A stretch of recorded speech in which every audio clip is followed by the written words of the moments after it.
Especiales de Convicción Radio. Temas fundamentales para el sostenimiento del combate católico de hoy. Conferencias, monográficos y entrevistas con contenidos imprescindibles para la comprensión de la realidad. Son un real aporte para la comprensión de muchísimos temas relevantes de la religión. Especiales de Convicción Radio. La Legión Macabea ha organizado durante el año una serie de exposiciones sobre el Concilio Vaticano. Y hoy nosotros vamos a comentar de manera rápida y sintética, porque el tema es vasto, pero las cosas principales. Vamos a comentar un documento que, por la clasificación oficial que le dio la Iglesia, era un documento de menor importancia, la Declaración Dignitatis Humanae, sobre las relaciones de la Iglesia y el Estado.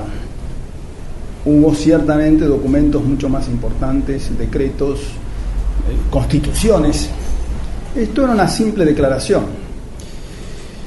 Y en este tema de las relaciones Iglesia-Estado había un punto en particular, el tema de la libertad religiosa, que en 20 siglos de vida de la Iglesia jamás había sido tratado en ningún concilio ecuménico.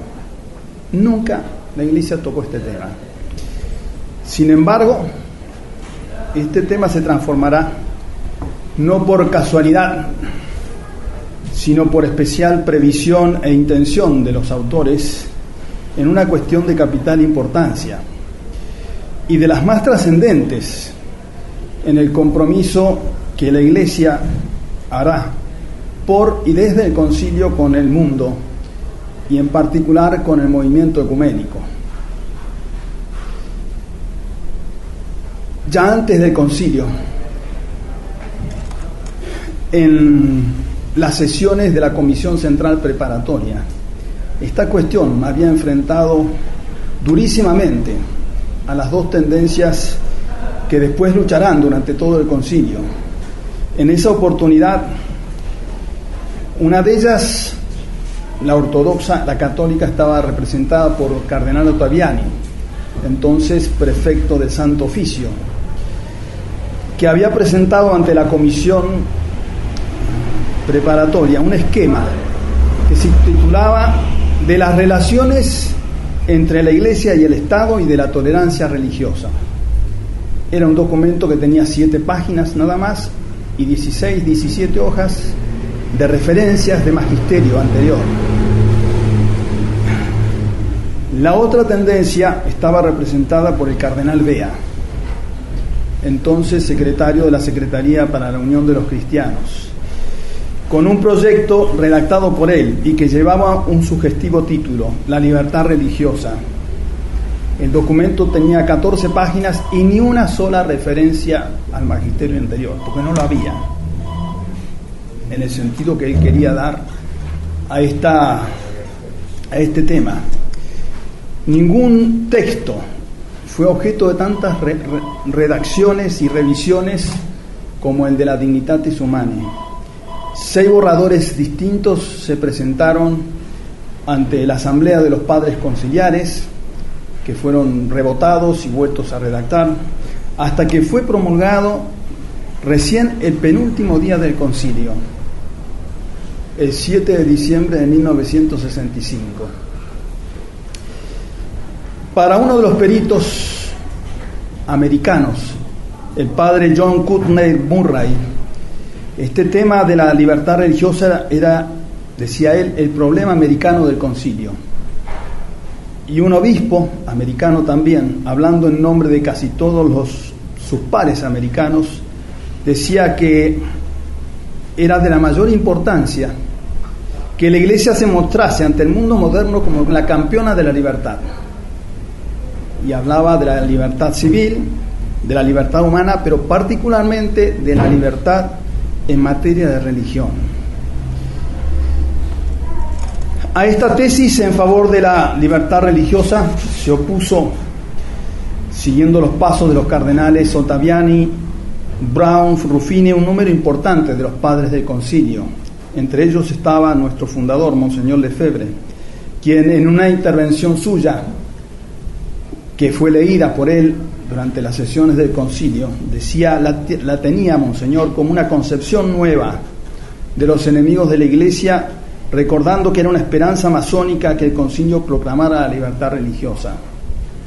Si ustedes recuerdan, Monseñor también hace referencia en el libro de Le Stronaron, lo que el cardenal Bea había hecho antes del concilio. Había ido a visitar en Nueva York a la Knight para preguntarles qué esperaban ellos del concilio, la libertad religiosa.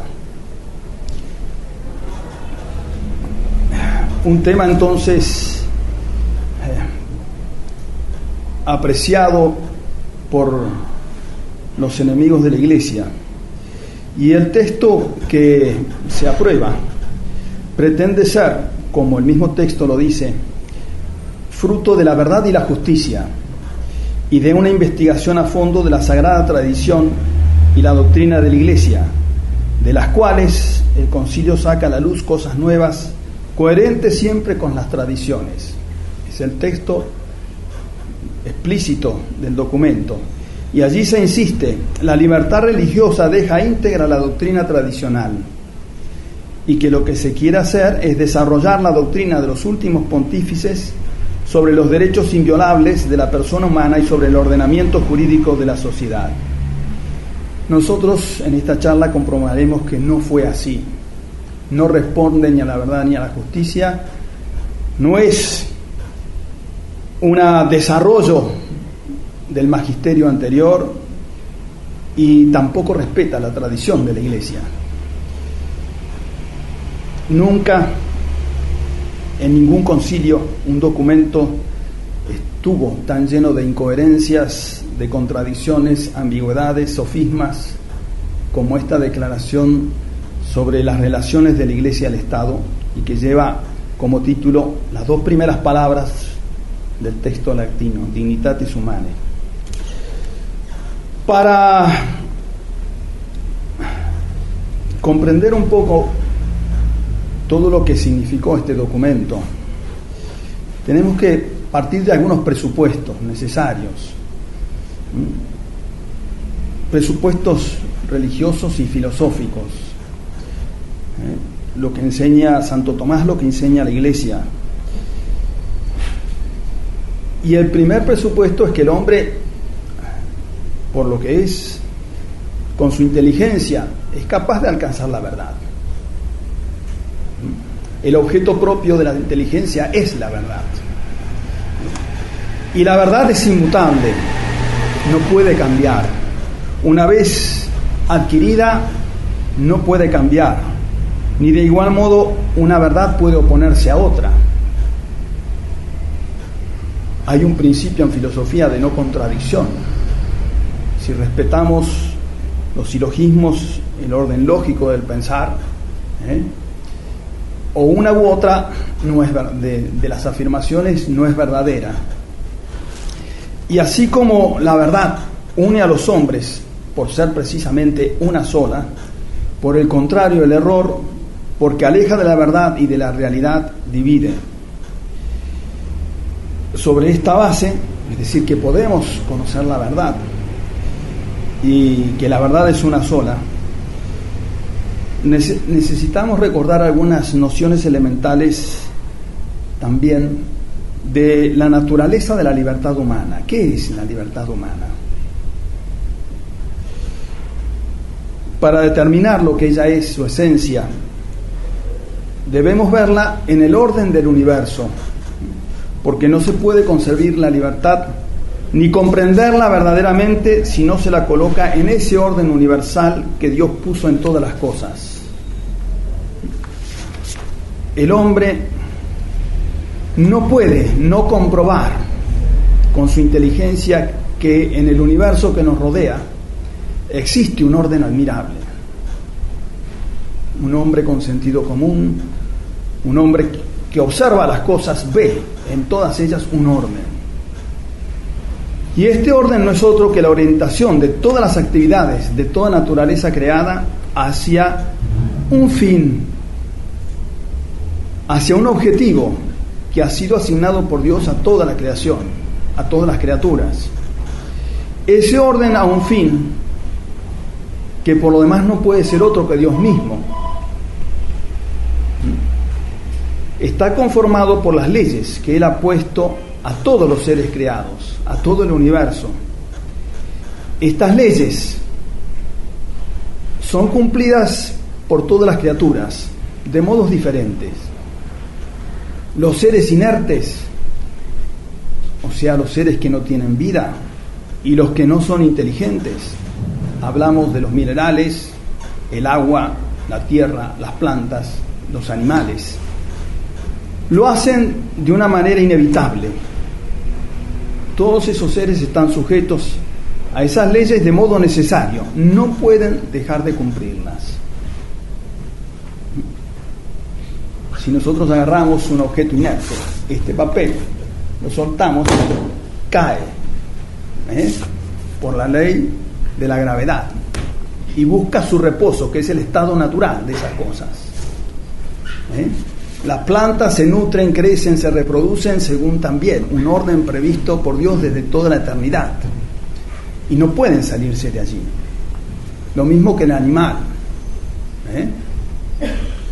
El perro va a ser siempre perro, el gato va a ser siempre gato, y el perro va a hacer perrerías porque es perro, y no va a maullar, porque lo propio del perro es ladrar.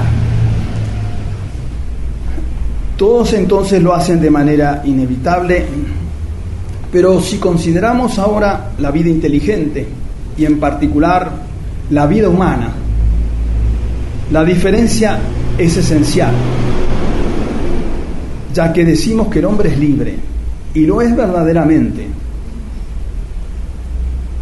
¿Por qué podemos afirmar que el hombre es libre? Porque tiene en él una facultad de autodeterminarse a sí mismo. No está determinado como los demás seres inferiores a él. Él puede determinarse sin que en su naturaleza interior esté determinado por nadie.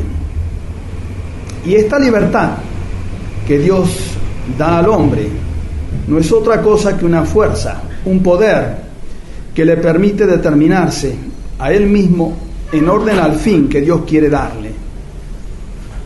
Por eso se la define, siguiendo a Santo Tomás, como vis electiva mediorum servato ordine finis, que traducido es poder, vis, la fuerza, de elegir entre los medios, conservando siempre el orden al fin. El fin le viene dado por Dios, le viene impuesto por Dios. El hombre puede elegir entre los distintos medios que lo llevan a él.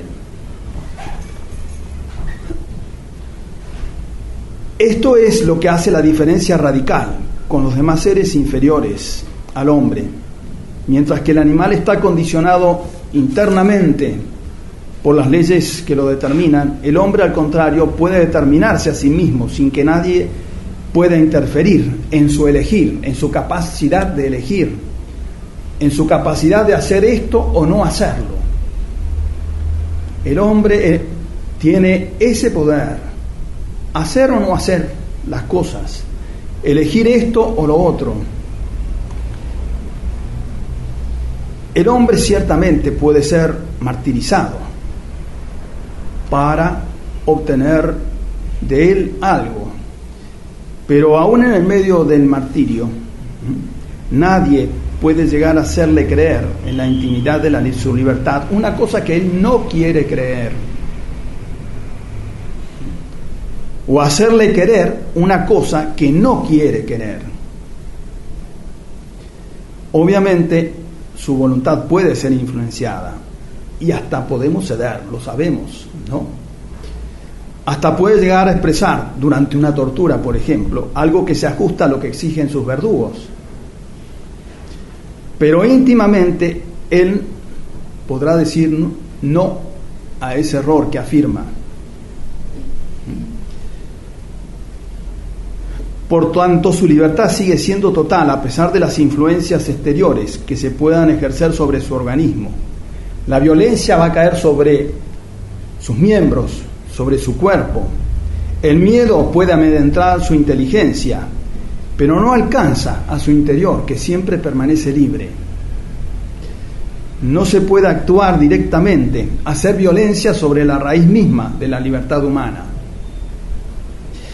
Y el fundamento de esta libertad humana es su condición de criatura inteligente. Es inimaginable que alguien sea libre sin tener inteligencia. ¿Cómo se dirigiría? ¿Cómo usaría de esta libertad? ¿Cómo podría el hombre elegir si no hay atrás una inteligencia que le muestra entre qué cosas elegir?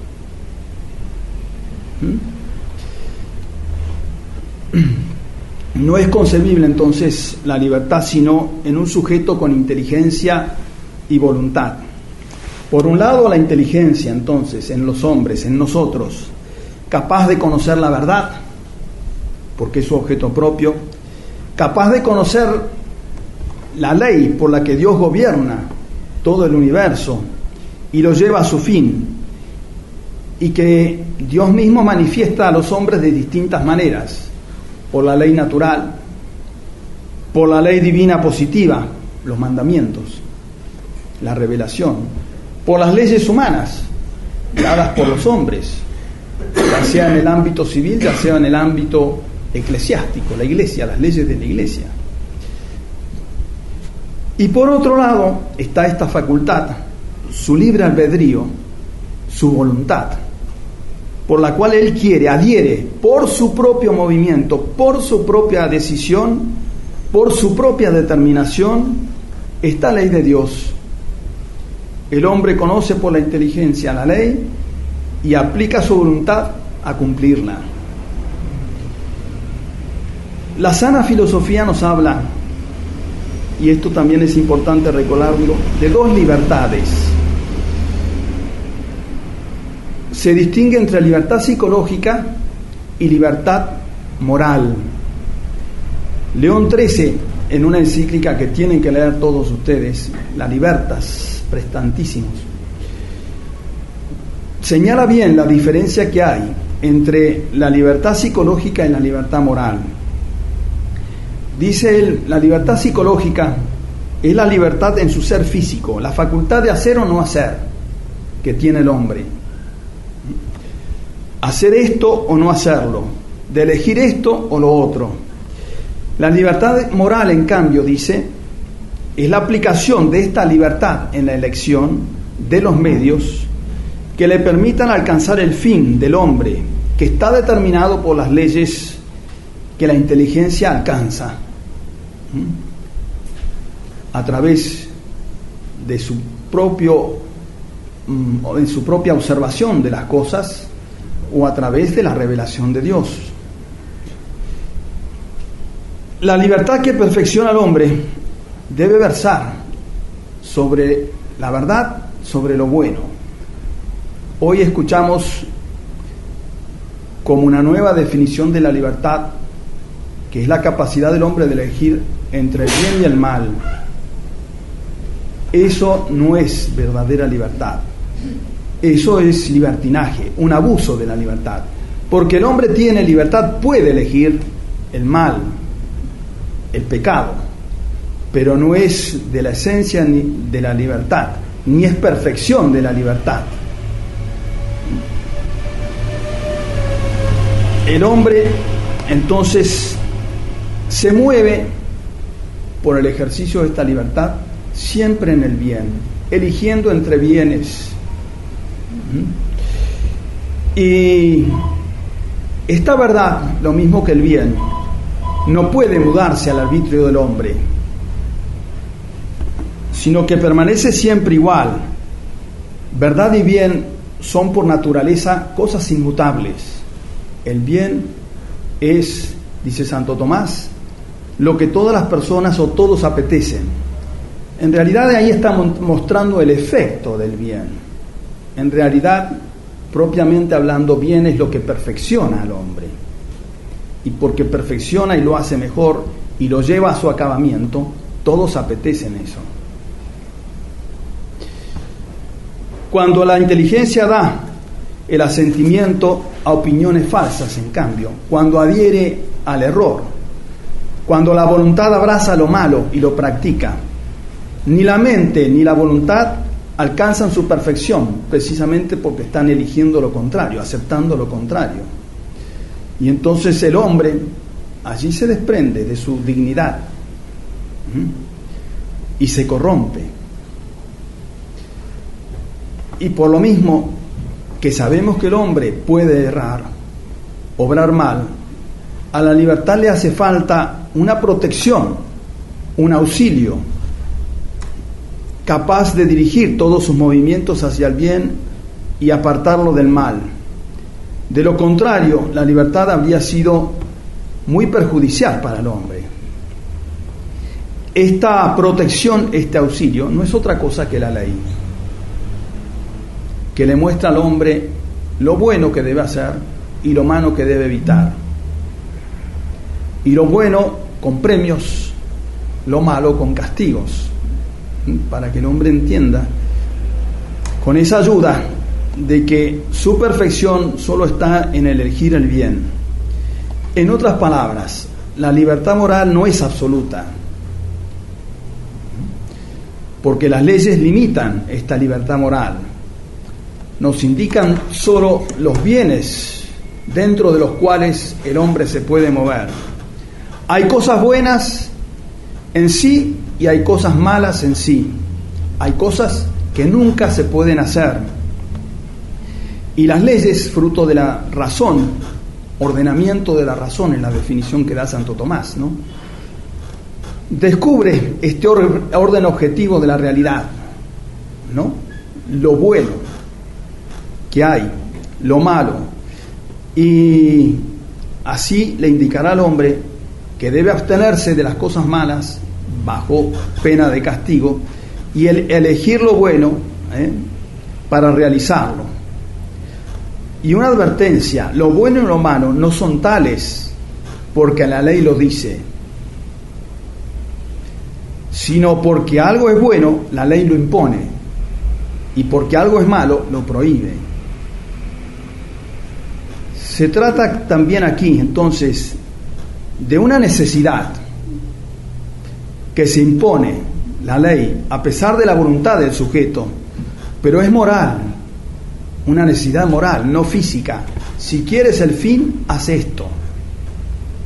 Tú decides, tú te determinas libremente. Sabe que si eliges el bien tendrás un premio, y si eliges el mal serás castigado. Es decir, a pesar de la ley, esta no determina intrínsecamente la naturaleza de los hombres, ¿no? Va dirigida a la razón, pero respeta la libertad del sujeto. Impone una obligación, pero no destruye la libertad. El hombre mantiene su libertad, pero debe someterse a la ley si quiere obtener el fin. Otro concepto que conviene de recordar es el de religión. Hablamos de libertad religiosa, por un lado, entonces, ¿qué es la libertad según la sana filosofía? ¿Qué es la religión según la teología católica? Es una virtud, dice Santo Tomás, que nos inclina a dar a Dios, al Dios único y verdadero, el culto debido, y cuyos actos tienen por objeto todo lo que nos lleva a Dios. Por eso es una virtud principal, porque dice Santo Tomás, sin la virtud de religión que orienta todo a Dios, las demás virtudes no son virtudes. Entonces, una virtud que nos inclina a dar el culto debido al único Dios, cuyos actos tienen por objeto todo lo que nos lleva a Dios, considerado como último fin, como bien supremo, y el oficio propio es realizar todo lo que tiene por fin directo e inmediato el honor de Dios. Cuando el hombre da un culto falso al Dios verdadero, no practica ningún acto religioso, de religión verdadera, practica lo que se llama superstición, comete un pecado y de suyo grave, porque está dando al Dios verdadero un culto que no es el debido. Pero también está la otra oportunidad o posibilidad, es dar culto a un falso Dios. Y eso se llama superstición idolátrica. Y si se pregunta cuál es la religión verdadera que el hombre debe practicar, como hay tantas y se oponen radicalmente entre sí, la respuesta la da al unísono la razón y la naturaleza, la religión que Dios ha mandado, y que es fácilmente reconocible por medio de ciertas notas exteriores con las que la providencia ha querido distinguirla. Solo en ella, en la religión que Dios ha enseñado a los hombres, el hombre practica verdaderamente la religión, la virtud de religión. Es en este ámbito entonces y con estos límites que debemos considerar el tema de las obligaciones del hombre para con Dios, su deber de religión y el tema de la libertad religiosa.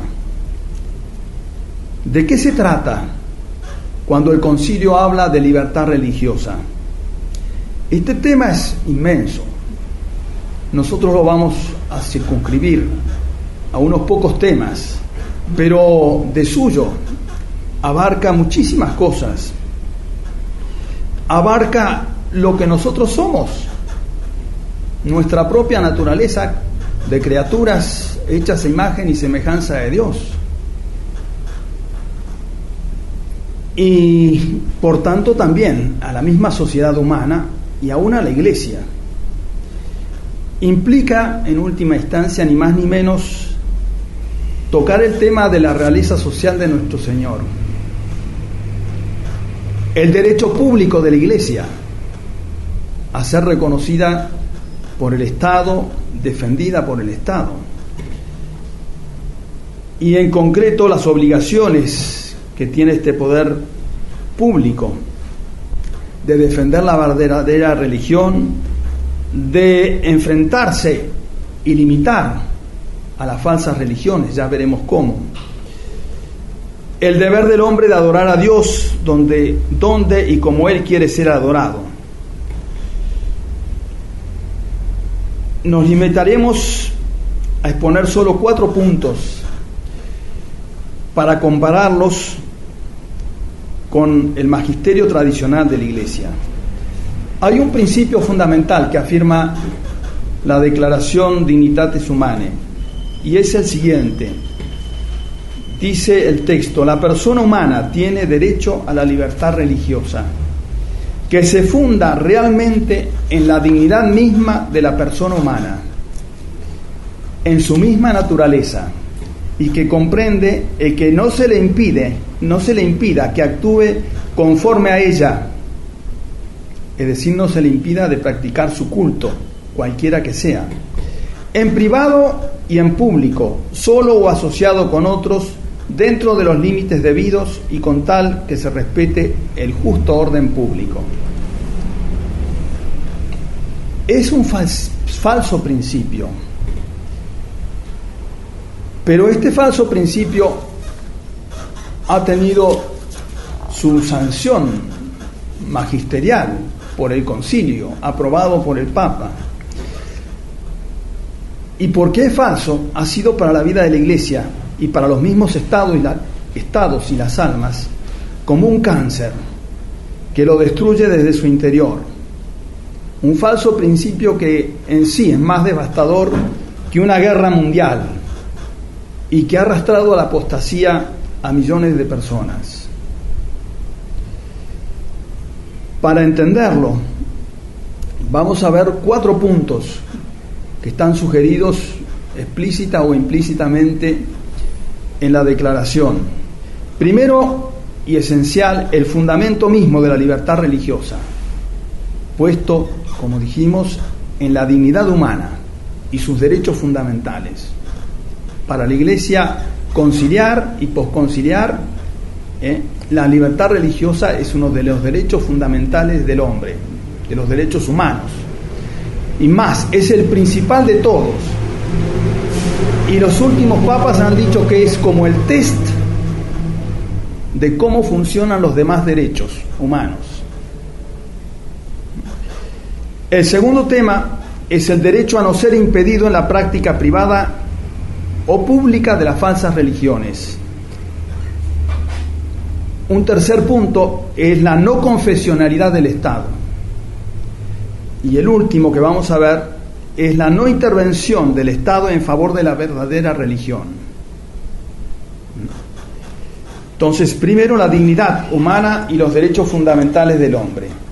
En la primera frase del texto conciliar se dice: la dignidad humana la dignidad de la persona humana es para el hombre de hoy objeto de una conciencia cada día mayor, y aumenta el número de quienes exigen que el hombre en su actuación goce y use de su propio criterio y de libertad responsable, no movido por coacción, sino guiado por la conciencia de su deber.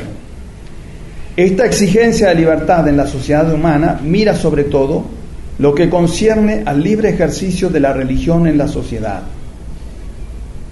Y termina afirmando que el concilio declara estas aspiraciones o anhelos del espíritu como conformes con la verdad y la justicia. Estos anhelos, entonces, que se respete su dignidad y su libertad. Más adelante insiste: cuanto este concilio vaticano declara acerca del derecho del hombre a la libertad religiosa, tiene su fundamento en la dignidad de la persona, cuyas exigencias han ido haciéndose más patentes cada vez a la razón humana a lo largo de la experiencia de los siglos. Estamos entonces en el centro mismo del problema, no solo de la libertad religiosa, sino aún de toda la doctrina conciliar. Y lo decimos de una vez: estamos frente a un nuevo humanismo. El humanismo liberal, el humanismo mariteniano, que se dice católico y que no significa sino un antropocentrismo. Dios ya no es el centro de las cosas, del universo, sino el hombre, con todas sus consecuencias respecto a la libertad religiosa. Entonces debemos preguntarnos, en primer lugar, ¿qué entiende el concilio por dignidad humana? ¿Qué es para el concilio la dignidad humana? ¿Es cierto que estas aspiraciones son conformes a la verdad y a la justicia? ¿Acaso no debería decirse, en realidad, que ella, entendida católicamente, está siendo olvidada, menospreciada y rebajada cada vez más? Lo que está afirmando el concilio, en cambio, es que lo que funda la libertad religiosa es la dignidad de la naturaleza humana, independiente de su adhesión a la verdad y al bien. Olvidando de una vez dos cosas fundamentales: lo que nos revela la Sagrada Escritura, precisamente al comienzo mismo de el Génesis, la caída de la dignidad humana de nuestros primeros padres, del estado de dignidad en que Dios los había creado y puesto en el paraíso, y de todos los hombres como consecuencia de esa caída, del pecado original. Y también deja de lado lo que significó la restauración de esa dignidad humana herida, caída, la restauración que llevó nuestro Señor Jesucristo en la redención. Oh Dios, decimos en el ofertorio, que maravillosamente formaste la naturaleza humana y más maravillosamente la reformaste.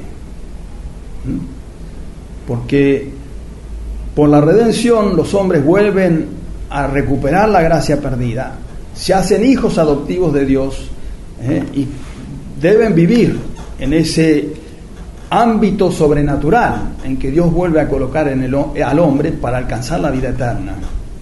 Todo esto el concilio lo olvida. Y lo vamos a ver que es así, porque la declaración, al poner el fundamento en la sola naturaleza humana, agrega algo muy importante. Dice: el derecho a la libertad religiosa no se funda en la disposición subjetiva de la persona, sino en la misma naturaleza, a secas,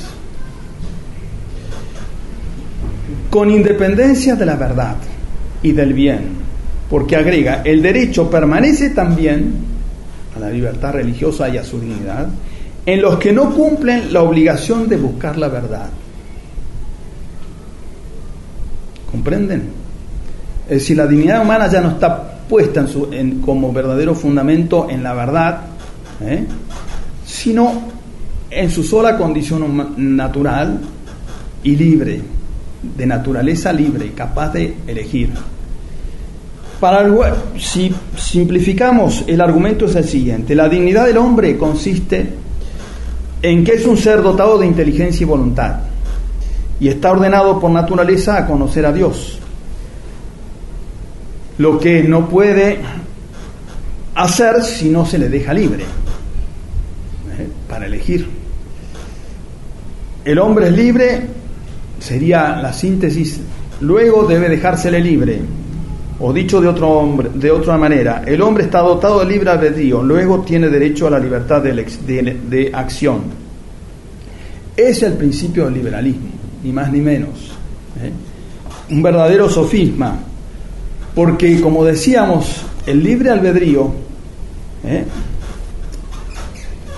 la libertad psíquica del hombre, se sitúa en el terreno del ser, es de la esencia del ser humano. Pero la libertad de acción, la libertad moral, se encuentra en otro plano, no en el plano del ser, sino del obrar. Una cosa es lo que Juan es por naturaleza, hombre, animal racional dotado de libertad, decimos, y otra lo que llega a ser él por sus acciones, bueno o malo. ¿Comprenden? Su dignidad radical es lo que corresponde a lo que él es, pero su dignidad terminal, de perfección, consiste en su adhesión libre, sin estar necesitado a la verdad y al bien, sujetarse a las leyes, vivir según las leyes que lo llevan al fin. Allí está entonces la verdadera dignidad del hombre. Por ese camino es que él alcanza su perfección última, que en definitiva es Dios, la visión de Dios. Veámoslo en detalle. Se puede entonces y debe hablar de una doble dignidad: una dignidad ontológica, que resulta de la misma naturaleza humana, y una dignidad operativa, lo que ella llega a ser por sus actos. La dignidad ontológica de la persona humana consiste en la nobleza de su naturaleza, hecha, creada, esa persona, a imagen y semejanza de Dios, dotada, dice Santo Tomás, de inteligencia y voluntad, o libre albedrío. La dignidad operativa, en cambio, resulta del ejercicio de sus potencias, el hacer del hombre, esencialmente usando su inteligencia y su voluntad para adherir a la verdad y practicar el bien. Y dado el fin último a que Dios llama a todos los hombres, que es Él mismo, se puede decir que esta dignidad ontológica del hombre consiste principalmente en una ordenación trascendental hacia Dios. Todas las criaturas, por ser tales, se orientan hacia su creador. Y también esta orientación hacia Dios funda en el hombre el deber de buscar al verdadero Dios, a la verdad, a la verdadera religión, y adherir a ella y practicar en ella el culto con que Dios quiere ser adorado. De esto resulta que la dignidad operativa no es otra que adherir a la verdad y al bien, en particular a la verdad revelada, y practicar solo la religión verdadera en la Iglesia Católica,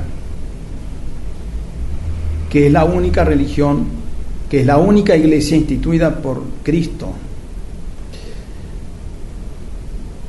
Es por solo este modo que el hombre se perfecciona y dirige verdaderamente hacia su último fin. Y se sigue igualmente de todo esto que si el hombre falla, adhiriendo al error, o practicando las falsas religiones, en lugar de perfeccionarse, degrada su dignidad natural, ni se perfecciona, ni puede alcanzar su fin. En conclusión, no hay verdadera dignidad de la persona humana fuera de la verdad y del bien. Y por supuesto que jamás podemos aceptar que esa dignidad consista en la libertad fuera de la verdad. La declaración afirma lo contrario. Dios tiene en cuenta la dignidad de la persona humana que Él mismo ha creado y que debe regirse por su propia determinación y usar de su libertad. No hace las distinciones necesarias. No habla de un fin al cual el hombre está obligado. No habla de esa distinción que hicimos entre libertad psicológica, libertad moral. Exaltar la libertad de acción, como lo hace el concilio, es un error que fue condenado por la Iglesia muchas veces. Vamos a citar solo un texto de León XIII en la Immortale Dei. La libertad como virtud que perfecciona al hombre debe versar sobre lo que es verdad y bueno. Ahora bien, la verdad, lo mismo que el bien, no puede mudarse al arbitrio de los hombres, sino que permanecen siempre lo mismo y no se hacen menos de lo que son por naturaleza, inmutables. Cuando la mente da el asentimiento a opiniones falsas y la voluntad abraza lo que es malo y lo practica, ni la mente ni la voluntad alcanzan su perfección. Antes bien, se desprenden de su dignidad natural y se desempeñan a la corrupción. Más clara la oposición entre los dos textos es imposible. Lo que afirma el concilio es la libertad de perdición, la libertad de corrupción, adherir libremente a cualquier religión. Pero vayamos al segundo punto, el derecho a no ser impedido en la práctica privada o pública de las falsas religiones. Después de afirmar que la persona humana tiene derecho a la libertad religiosa, la declaración señala que ella consiste en materia religiosa, esta libertad, a que no se obligue a obrar contra su conciencia, ni ser impedido en la práctica privada o pública de la religión cualquiera que ella sea. Textuales palabras, dice: la libertad religiosa comprende el que no se le impida que actúe conforme a ella, entonces de practicar su culto cualquiera que sea, en privado y en público, solo o asociado con otros. Este conocimiento al individuo de no ser impedido también es extensivo a las falsas religiones. Dice el concilio: a estas comunidades religiosas se le debe por derecho la humanidad para regirse por sus propias normas, para honrar a la divinidad con culto público. Las comunidades religiosas tienen también el derecho de que no se les impida la enseñanza y la profesión pública, de palabra y por escrito, de su fe. Forma también parte de la libertad religiosa el que no se prohíba a las comunidades religiosas manifestar libremente el valor peculiar de su doctrina para la ordenación de la sociedad y para la vitalización de toda actividad humana. Es decir, el derecho público a enseñar sus errores para la ordenación de la sociedad y la vitalización de toda actividad humana. Presentado aquí como un derecho negativo, el no ser impedido, en otras partes la declaración conciliar va a señalar que se trata de un derecho que se funda realmente en la dignidad de la persona humana y que debe ser, por tanto, reconocido por las leyes. Dice, la persona humana tiene derecho a la libertad religiosa. Este derecho de la persona humana a la libertad religiosa ha de ser reconocido en el ordenamiento jurídico de la sociedad, de tal manera que llegue a convertirse en un derecho civil. Si es absolutamente verdadero que el hombre tiene un derecho fundamental de dar culto a Dios, por aquello que dijimos, que por naturaleza debe al Creador, ¿no?, el reconocimiento y el culto, tiene derecho entonces que le dejen libertad en la práctica privada y pública de la religión. Este derecho natural y positivo, divino a la vez, concierne solamente a la verdadera religión, con exclusión de las falsas. Y esto porque tiene un deber estricto de dar a Dios el culto que Él merece, como criatura suya. Si tengo deber, el ordenamiento civil, el ordenamiento jurídico me tiene que reconocer ese derecho de dar culto al Dios verdadero, tanto privado como en público. Pretender concluir de este principio de no ser impedido una doctrina de derecho objetivo a la libertad religiosa que pertenecería indistintamente a los adeptos de todas las religiones es un error, una absurdidad, una impostura, una herejía. Una herejía. ¿Por qué? Porque atribuye a la Iglesia la capacidad de contradecirse, de ir contra el principio de no contradicción, ya que condena a la Iglesia a mentirnos cuando dice en el mismo texto: no hay cambio entre estos principios preconciliares y la doctrina conciliar. Se trata del desarrollo homogéneo de la doctrina de siempre. Eso lo han dicho en el concilio, lo han dicho después del concilio los papas. Es una continuidad, la hermenéutica de la continuidad. No hay ruptura. La libertad religiosa, entendida como derecho natural y civil a la libertad de acción de todas las religiones, sin distinciones, fue siempre condenada por el magisterio de la Iglesia. Por eso comprendemos cómo el cardenal Bea, en sus 14 páginas, no pudo citar antecedentes preconciliares para defender esta libertad religiosa. Porque no solamente no había silencio, sino una condena explícita de esta libertad religiosa.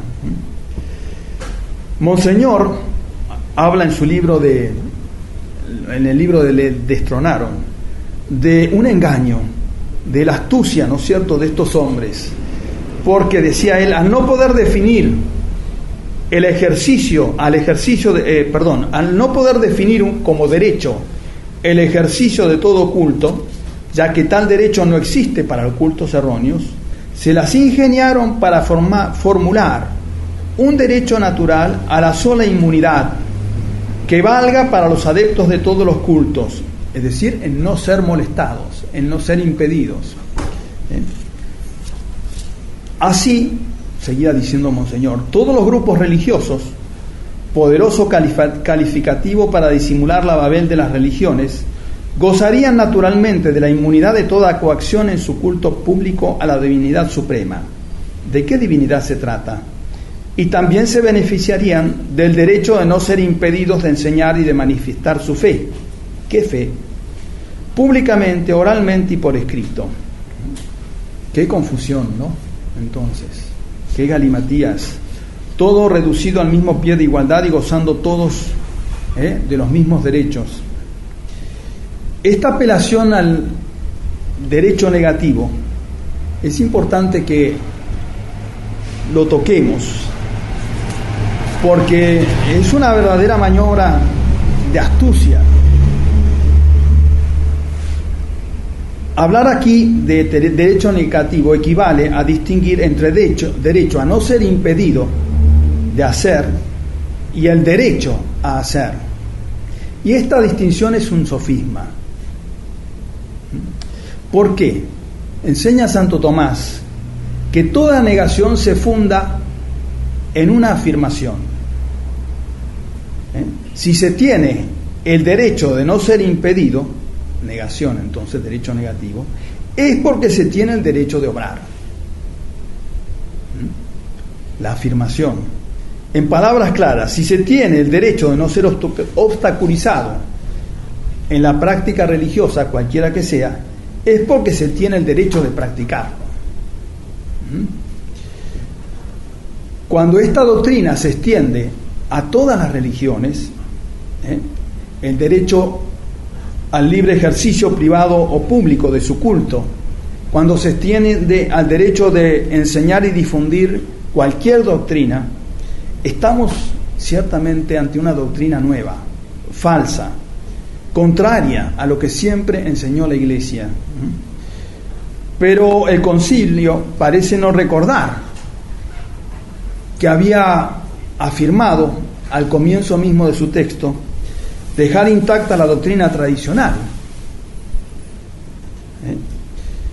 del deber social del hombre y de toda la sociedad para con la verdadera religión. Entonces, si sigue intacto eso, ¿cómo afirmar lo contrario? ¿Cómo decir que las falsas religiones tienen derecho a practicar sus falsos cultos si todo hombre tiene el deber de practicar el verdadero culto? Solo la verdad y el bien, volvemos a decir, fundamentan la libertad moral, la facultad de moverse en el bien. Y solo a esta verdad y bien, le corresponde en el plano social el derecho y facultad de exigir y de ejercer. El error, el mal, no pueden jamás ser reconocidos por la ley como un derecho ni del individuo ni de los grupos de individuos. La Iglesia siempre juzgó que no era lícito que las diversas formas de culto divino gocen del mismo derecho que la verdadera religión. Hay una encíclica también, que es clave para nuestro tema, la Quanta Cura de Pío IX. Él tenía en esa encíclica como opinión errónea la de que la libertad de conciencia y de cultos es derecho propio de cada hombre, que debe ser proclamado y asegurado por la ley en toda sociedad bien constituida, y que los ciudadanos tienen derecho a una unímoda libertad, que no debe ser coartada por ninguna autoridad eclesiástica y civil. Un error, entonces, una enseñanza errónea, lo que hoy enseña el concilio. Y hablaba de los hombres que, aplicando al Estado el impío y absurdo principio del llamado naturalismo, tienen la osadía de enseñar que la forma más perfecta del Estado y el progreso civil exigen imperiosamente que la sociedad humana sea constituida y gobernada sin consideración a la religión, católica obviamente, ¿no? Y como si ésta no existiera, o por lo menos sin hacer diferencia alguna entre la verdadera religión y las religiones falsas. Y seguía diciendo el Papa, y contradiciendo la doctrina de la Sagrada Escritura, de la Iglesia y de los Santos Padres, no temen afirmar que el mejor gobierno es aquel en el que se reconoce al poder político la obligación de reprimir con sanciones penales a los violadores de la religión católica, salvo cuando la tranquilidad pública lo exija. Entonces, el mejor gobierno es el que no reprime las falsas religiones. Es lo que él tiene como teoría errónea, ¿no? De esta idea absolutamente falsa del régimen político, pasan sin escrúpulo a defender aquella teoría errónea, fatal para la Iglesia Católica y la salvación de las almas, que nuestro predecesor Gregorio XVI llamaba locura. Es decir, que la libertad de conciencia y de cultos es un derecho libre de cada hombre, que debe ser proclamado y garantizado legalmente en todo Estado bien constituido. Unos años después, León XIII, en la encíclica Libertas, volverá a afirmar lo mismo, diciendo: no es en manera alguna lícito pedir, defender ni conceder la promiscua libertad de cultos, como otros tantos derechos que la naturaleza ha dado al hombre. Y Pío XII va a ser mucho más claro todavía. En un congreso internacional de juristas católicos va a recordar un principio incontestable de siempre. Dice: ninguna autoridad humana, ningún Estado, ninguna comunidad de Estados, sea el que sea su carácter religioso, puede dar un mandato positivo o una positiva autorización de enseñar o de hacer lo que sería contrario a la verdad religiosa o al bien moral. Lo que no corresponde a la verdad y a la norma moral no tiene objetivamente derecho alguno, ni a la existencia, ni a la propaganda, ni a la acción. Y el no impedirlo por medio de leyes estatales y de disposiciones coercitivas puede, sin embargo, hallarse justificado por el interés de un bien superior y más universal. Entonces, el error, el mal, la mentira no tienen ninguna clase de derechos y deben ser reprimidos. Pero a veces la Iglesia los tolera en razón de un bien superior o para evitar un mal mayor. Es la verdadera doctrina de la tolerancia, que es simplemente un hecho y no un derecho. Deja ser lo que existe. Es entonces el principio de la tolerancia de los cultos falsos, que está expresado de tal manera que nos muestra clarísimamente que nunca la Iglesia le puede, ni el hombre puede concederlo a esta tolerancia, concederle el carácter de derecho. León XIII lo había admitido ya y lo había afirmado el siglo anterior. Decía él: si las circunstancias lo exigen, se pueden tolerar las desviaciones a la regla cuando éstas son introducidas con vistas a imitar más grandes males, sin elevarlas aún así a la dignidad de derechos, visto que no puede haber ningún derecho contra las leyes eternas de la justicia. Y agregaba: plazca a Dios que esas verdades fueran comprendidas por aquellos que se ufanan de ser católicos, adhiriendo muy obstinadamente a la libertad de conciencia y a la libertad de cultos. Y a otras libertades de la misma especie decretadas a fin del último siglo por los revolucionarios y constantemente reprobadas por la Iglesia. Estos principios tienen origen desde mucho antes, ¿no? Pero así como fundamento en la sociedad en la Revolución Francesa. Pasemos al otro tema, la no confesionalidad del Estado. Creo que con esas citas está claro que son magisterios opuestos, mejor dicho, un magisterio verdadero y otro que no sé si es magisterio. La no confesionalidad del Estado. El concilio entra otra vez en contradicción consigo mismo, porque sí es cierto que se deja íntegra la doctrina tradicional católica, como dice, acerca del deber moral de los hombres y de las sociedades para con la verdadera religión y la única Iglesia de Cristo, no habla de otorgar a ésta el derecho natural y primordial de un reconocimiento especial de parte del Estado, ni siquiera aún en una nación con mayoría católica. ¿Cuál es el deber moral de la tradición que la tradición católica enseña respecto al Estado y la religión? En la doctrina católica suponían varias cosas este deber moral del Estado respecto a la verdadera religión.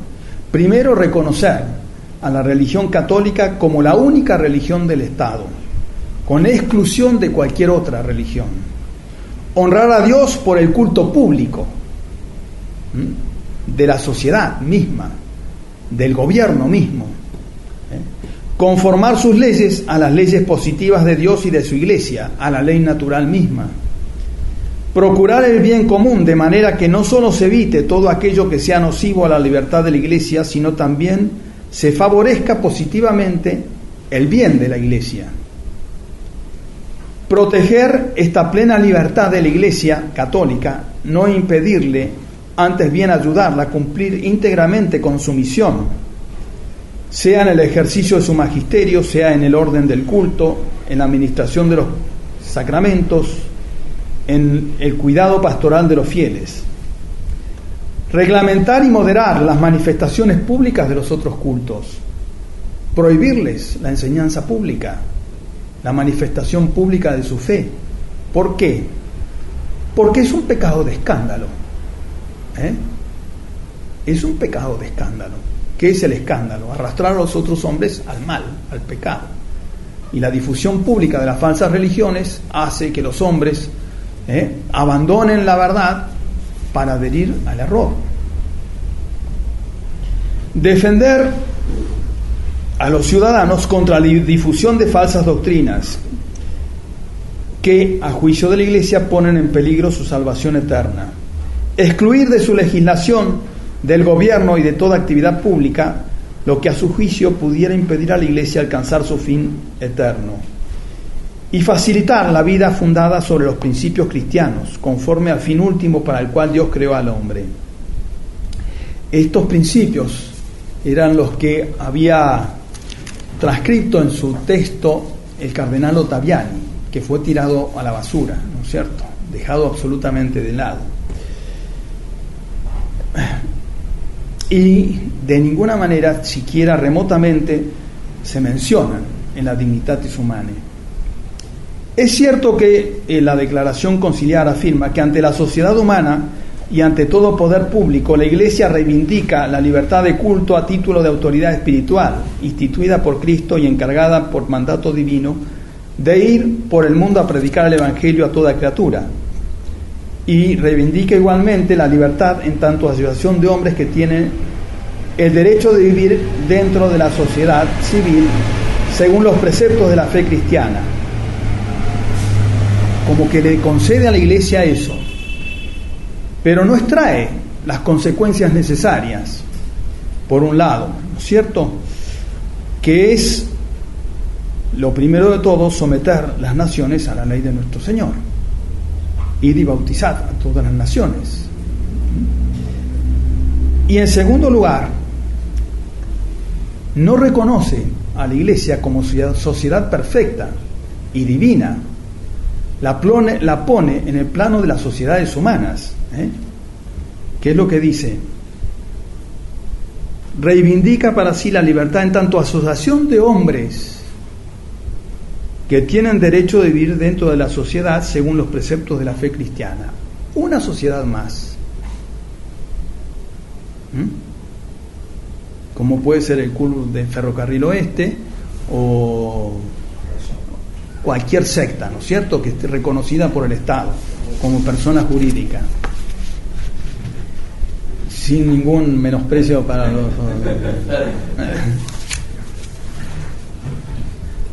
La declaración en suma acepta un principio condenado por la Iglesia en el pasado, al quedar y aceptar quedar reducida y sometida al derecho común.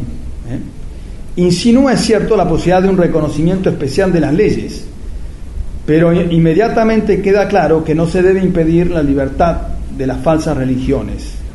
Dice en el parágrafo 6, si considerar las circunstancias peculiares de los pueblos se da a una comunidad religiosa un especial reconocimiento civil en la ordenación jurídica de la sociedad, por supuesto que podría ser cualquiera. Los musulmanes reconocen la ley musulmana como religión oficial. Es necesario que a la vez se reconozca y respete el derecho a la libertad en materia religiosa a todos los ciudadanos y comunidades religiosas. En síntesis, propone, sin decirlo, la separación de Iglesia y Estado. Un Estado, entonces, indiferente, un Estado ateo, un Estado laico, laicista, que dialoga y otorga iguales derechos con todas las religiones. Esos principios llevan a esas conclusiones: el laicismo, el indiferentismo, la separación de Iglesia de Estado. Esta es una de las bombas de tiempo de las que hablaba Monseñor en su momento, y que han ido explotando en el tiempo postconciliar. Términos ambiguos, omisiones, que abrieron las puertas a la doctrina heterodoxa condenada por la Iglesia. Juan Pablo II va a hablar de este laicismo, ¿no? En 1995 dice, hablando de un laicismo no compatible con la libertad religiosa, y que es restricción de la libertad hasta promover un desprecio e ignorancia de lo religioso en general, relegando la fe a la esfera de lo privado. Y habla de una laicidad como un lugar de comunicación entre las diversas tradiciones espirituales y la nación en una sociedad pluralista. Fíjense entonces cómo este laicismo que acepta lo religioso es bueno. En una sociedad pluralista donde las religiones dialogan, ayudan al hombre a ponerse en contacto con lo trascendente, a asegurar la trascendencia del hombre. Benedicto XVI en Turquía, ante el cuerpo diplomático, señala que este país optó por un régimen de laicidad, distinguiendo claramente sociedad civil y religión, a fin de permitir que cada una sea autónoma en su ámbito propio, respetando siempre la esfera de la otra. Y ante el presidente de Italia, en la visita que le hizo a principio de año, creo que fue de este año o del año pasado, no recuerdo, decía: las relaciones entre la Iglesia y el Estado italiano están basadas en un principio enunciado por el Concilio Vaticano II, según el cual la comunidad política y la Iglesia son independientes y autónomas, cada una en su propio terreno. Ambas, sin embargo, aunque por diversos títulos, están al servicio de la vocación personal y social del hombre. Parece legítima y provechosa una sana laicidad del Estado, una laicidad positiva que garantice a cada ciudadano el derecho de vivir su propia fe religiosa con auténtica libertad, incluso en el ámbito público. Entonces, igualdad a todas las religiones. En septiembre, en su viaje a Francia, va a ir más lejos. Decía: la laicidad de por sí no está en contradicción con la fe. Diría incluso que es fruto de la fe. Palabras textuales. Puesto que la fe cristiana desde sus comienzos era una religión universal y por tanto no identificable con un estado. Es una religión presente en todos los estados y diferente de cada estado. Para los cristianos ha sido siempre claro que la religión y la fe no están en la esfera política, sino en otra esfera de la vida humana. El Estado no es una religión, sino una realidad profana con una misión específica. Y cuando va a Estados Unidos, aplaude la laicidad como modelo de las naciones. Lo que me encanta de Estados Unidos es que comenzó con un concepto positivo de laicidad. Querían tener un Estado laico, secular, que abriera posibilidades a todas las confesiones. Así nació un Estado voluntariamente laico, que debía ser laico precisamente por amor a la religión en su autenticidad, que solo se puede vivir libremente, modelo fundamental digno de ser tenido en cuenta también en Europa. Pero duda, ¿no es cierto?, de estas afirmaciones, duda que sea evidente esta doctrina, y por eso ante el presidente de Francia decía: es cada vez más necesaria una nueva reflexión sobre el significado auténtico y sobre la importancia de la laicidad. Hay que estudiar el tema. Es fundamental insistir en la distinción entre el ámbito político y el religioso para tutelar la libertad religiosa de los ciudadanos. Y en un congreso a juristas cuyo tema era laicidad y laicidades, ¿no?, el Papa va a decir, basándose en estas múltiples maneras de concebir la laicidad, se habla hoy de pensamiento laico, de moral laica, de ciencia laica, de política laica. En efecto, en la base de esta concepción hay una visión arreligiosa de la vida. Entonces, hay una laicidad mala cuando la religión no se tiene en cuenta.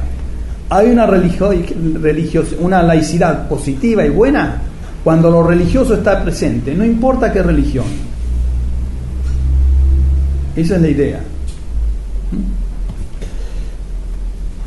Entonces dice: por tanto, todos los creyentes, católicos o no católicos, y de modo especial los creyentes en Cristo, tienen el deber de contribuir a elaborar un concepto de laicidad que por una parte reconozca a Dios, al Dios verdadero o a cualquier Dios, no dice, ¿no?, y a su ley, y a su iglesia.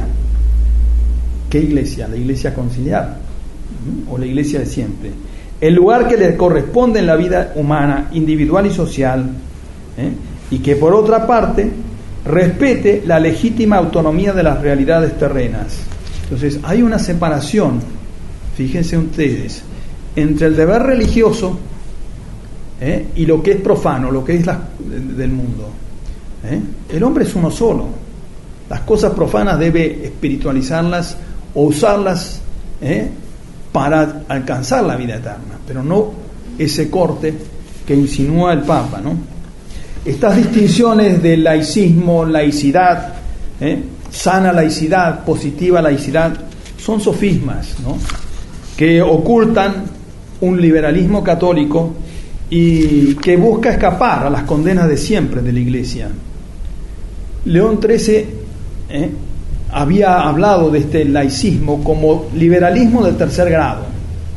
Decía él: aquel en que la ley divina alcanza solo la vida y conducta particular, pero no la vida del Estado, de la que brota la perniciosa consecuencia de la separación de Iglesia y Estado, contrario a la naturaleza misma que pide a la sociedad proporcione medios para vivir según la ley de Dios.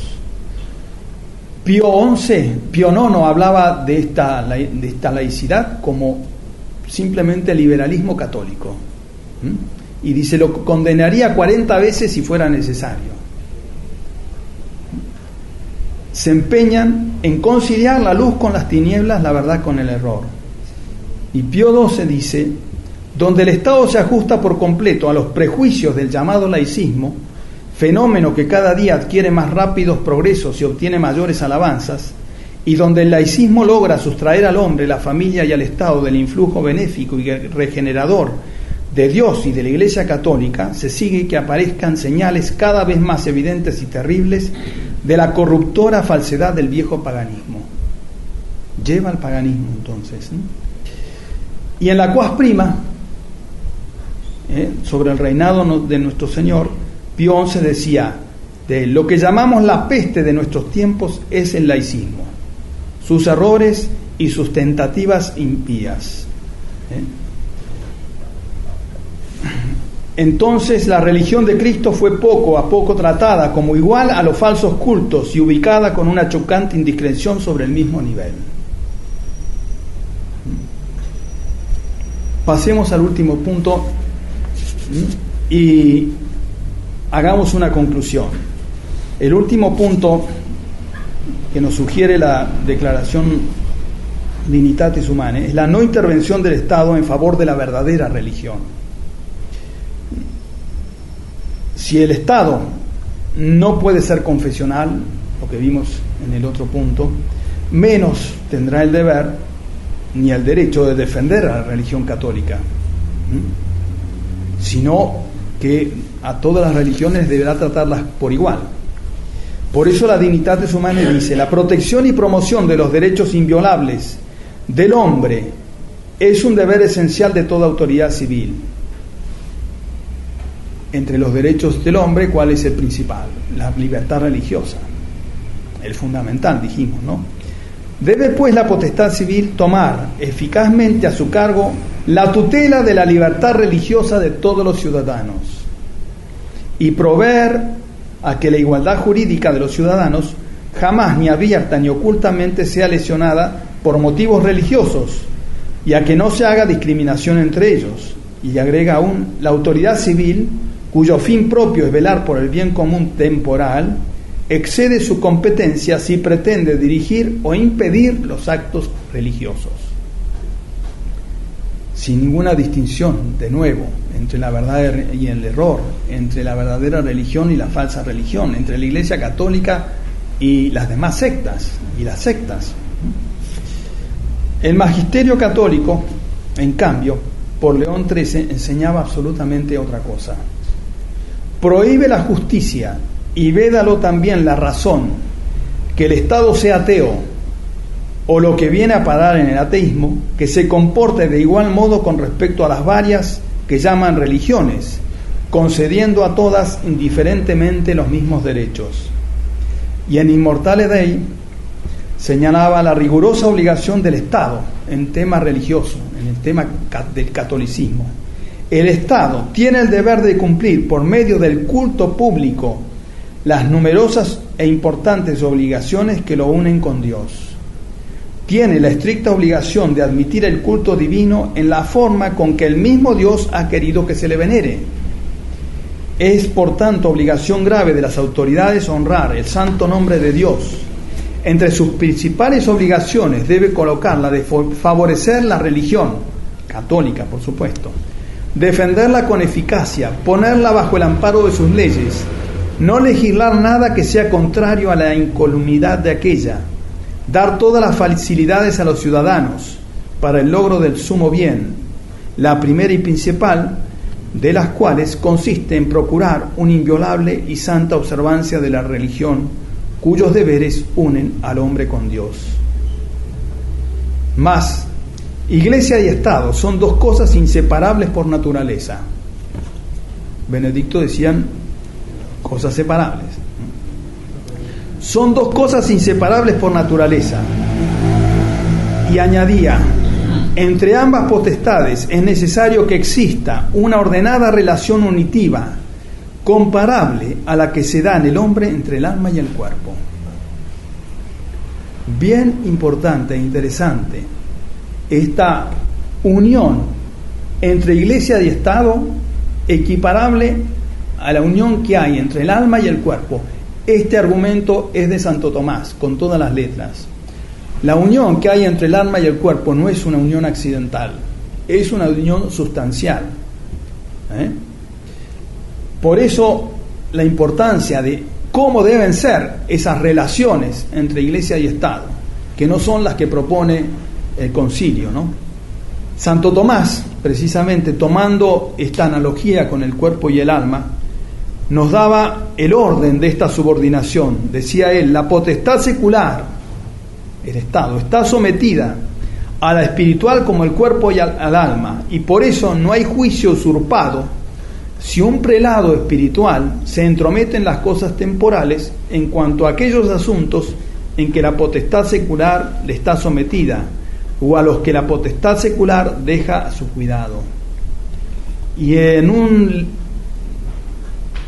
texto, en una obra suya importantísima, sobre el régimen de los príncipes, dice él: el fin de la muchedumbre asociada es vivir virtuosamente, pues que los hombres se unen en comunidad civil a fin de obtener de ella la protección para vivir bien. Y el vivir bien para el hombre no es otra cosa que vivir según la virtud. Pero este fin no puede absolutamente ser el último, puesto que el hombre, atendida su alma inmortal, está destinado a la bienaventuranza eterna, y la sociedad instituida en provecho del hombre no puede prescindir de aquello que es su bien supremo. Entonces, una advertencia: el Estado no debe prescindir en sus funciones del bien trascendente, del bien último del hombre. No que le corresponda a él directamente buscarlo, eso es propio de la Iglesia, pero el Estado no puede desatenderlo. Y sigue diciendo Santo Tomás: no es pues el último fin de la asociación humana la vida virtuosa, sino el llegar por medio de una vida de virtudes a la felicidad sempiterna. Ahora bien, el que guía y conduce a la consecución de la eterna bienaventuranza no es otro que Jesucristo, el cual encomendó este cuidado acá en la tierra no a los príncipes seculares, sino al sacerdocio por él instituido, y principalmente al sumo sacerdote, a su vicario, el romano pontífice. Luego, el sacerdocio cristiano y principalmente al romano pontífice debe estar subordinados todos los gobernantes civiles del pueblo cristiano, pues a aquel a quien pertenece el cuidado del fin último deben estar subordinados aquellos a quienes pertenece el cuidado de los fines próximos e intermedios. Bien lógico y bien claro. Cuál sea la competencia de cada uno en este ámbito de las acciones humanas es un tema largo, no lo podemos tocar, pero es un tema para estudiarlo. Conclusión: el pretendido derecho fundamental de la libertad religiosa no es, como es visto, fruto homogéneo del magisterio de la Iglesia, ni encuentra apoyo alguno en la revelación del Antiguo Testamento, ni en el Nuevo Testamento, ni tampoco en los padres de la Iglesia. Ningún padre de la Iglesia se puede encontrar que haya hecho una defensa siquiera indirecta o remota de este falso principio. Por el contrario, San Agustín, por ejemplo, dice lo siguiente: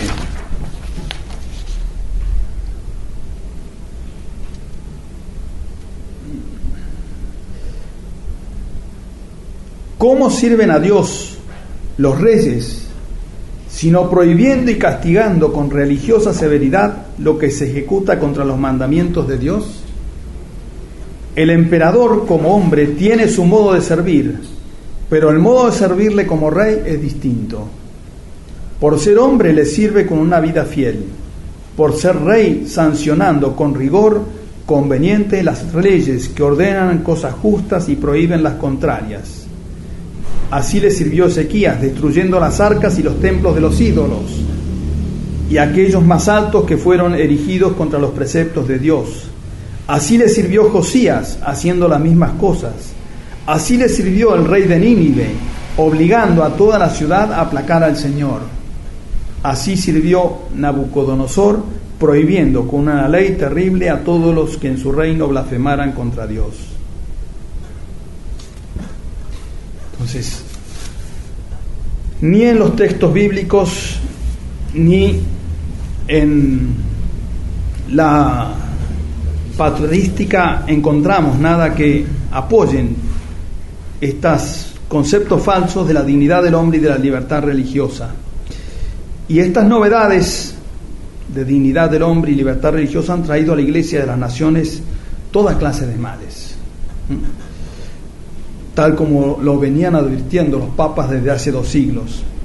La misma jerarquía eclesiástica, después del concilio, presionó a los estados confesionales para que sacaran de sus constituciones y de sus leyes el reconocimiento de la religión católica como la religión del Estado. El resultado fue y es la apostasía de las pocas naciones que quedaban como católicas, y el indiferentismo, el ateísmo práctico unido al más salvaje liberalismo. Y como el abandono de la verdad religiosa no se hace sin consecuencias en la vida moral, los hombres, las familias, las sociedades comprueban hoy, ¿no es cierto?, que toda regla objetiva moral está en discusión.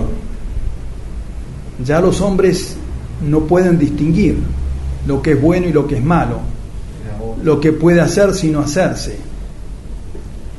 La conciencia subjetiva se ha vuelto la regla de toda decisión por encima del orden natural y del orden divino. La religión católica ha sido sustituida por la religión del hombre. Eso es lo que trajo el concilio, el nuevo humanismo, el humanismo liberal, la religión del hombre. Pablo VI lo va a decir con todas las letras en el sermón de clausura. Vosotros, humanistas modernos, que renunciáis a la trascendencia de las cosas supremas, conferidle siquiera este mérito al concilio y reconocer nuestro nuevo humanismo. También nosotros, y más que nadie, somos promotores del hombre. El concilio tomó la promoción del hombre y de su libertad como fin en sí mismo, porque en caso contrario no podría haber sentido simpatía, sino horror, al comprobar que la religión en que el hombre se hace Dios.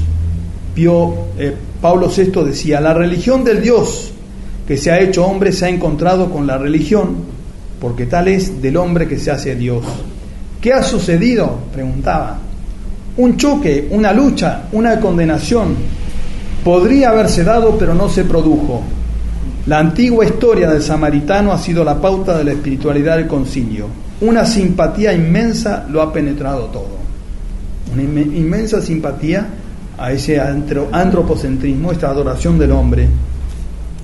Y Juan Pablo II lo va a decir abiertamente en su discurso a las Naciones Unidas: señoras y señores, la libertad es la medida de la dignidad y de la grandeza del hombre. Vivir la libertad que los individuos y los pueblos buscan es un gran desafío para el crecimiento espiritual del hombre y para la vitalidad moral de las naciones. Como se ve, la corrupción de principios y aún hasta el del sentido común ha sido minuciosa, sistemática.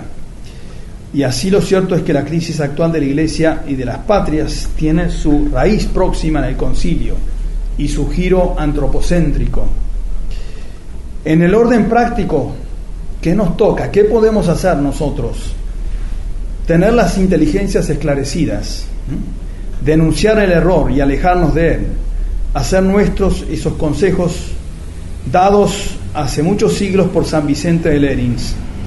Cuando una novedad herética amenaza contagiar no a un pequeño grupo, sino a la Iglesia entera, todo cristiano deberá adherirse a la antigüedad, la que no puede evidentemente ser alterada por nuevas mentiras. En la Iglesia católica hay que poner cuidado para mantener lo que ha sido creído en todas partes, siempre y por todos. Y también nos toca rezar, pedir a Dios que se compadezca de nosotros y de la humanidad, ¿no?, y que ponga fin a esta ruina en que se encuentra la humanidad y la misma Iglesia. Solo de Dios puede venir la solución a este problema que nos supera humanamente hablando. Bueno, nada más.